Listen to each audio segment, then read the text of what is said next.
வணக்கம் நண்பர்களே, இது வி ஸ்டுடியோ மூவிஸ். தமிழ் சினிமாவே ஆவலோடு காத்துக்கிட்டு இருக்கிற தளபதி விஜயோட ஜனநாயகன். எஸ் வினோத் இயக்கத்துல உருவாகிற இந்த படம் வெறும் கமர்ஷியல் படமா இல்ல ஒரு அரசியல் புரட்சியா? விஜய் சார் அரசியலுக்கு போறதுக்கு முன்னாடி நடிக்கிற கடைசி படம் இதுங்கிறதுனால கண்டிப்பா இதுல ஒரு ஸ்ட்ராங்கான அரசியல் மெசேஜ் இருக்கும்னு எதிர்பார்க்கப்படுது.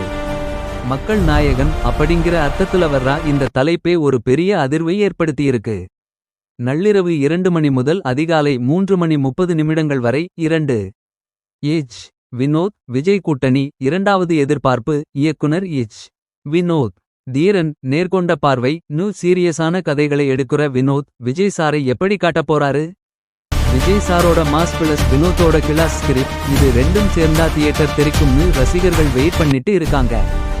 அனிருத் இசை. அடுத்ததா நம்ம ராக் ஸ்டார் அனிருத். கத்தி, மாஸ்டர், லியோ, விஜய்க்கு அனிருத் கொடுத்த எல்லாமே மெகா ஹிட். இந்த படத்துல ஏற்கனவே வெளியான தளபதி கச்சேரி பாட்டு வேற லெவல் ட்ரெண்டிங். விஜயோட கடைசி படத்துக்காக அனிருத் ஒரு வெறித்தனமான ஆல்பம் கொடுத்திருப்பார்னு நம்பலாம். படத்தோட ஸ்டார் காஸ்ட் ரொம்பவே மிரட்டலா இருக்கு. பாபி தியோல் வில்லனா நடிக்கிறாரு. கூடவே பூஜா ஹெக்டே, மமிதா பைஜு, பிரகாஷ் ராஜ், கௌதம் மேனன்னு ஒரு பெரிய பட்டாளமே இருக்கு. இவ்வளவு பெரிய நடிகர்கள் இருக்கும்போது கதை கண்டிப்பா வெயிட்டா தான் இருக்கும். பொங்கல் ரிலீஸ் மற்றும் சென்டிமெண்ட். கடைசியா படம் வர்றா ஜனவரி 9, 2026 பொங்கலுக்கு ரிலீஸ் ஆகுது. தளபதியை திரையில பார்க்க போற கடைசி பொங்கல் இதுங்கிறதுனால இது ரசிகர்களுக்கு ரொம்பவே எமோஷனலான ஒரு விஷயம். பாக்ஸ் ஆபீஸ்ல இந்த படம் பல சாதனைகளை படைக்கும்னு எதிர்பார்க்கப்படுது. நண்பர்களே, ஜனநாயகன் படத்துல உங்களுக்கு எது மேல அதிக எதிர்பார்ப்பு இருக்கு?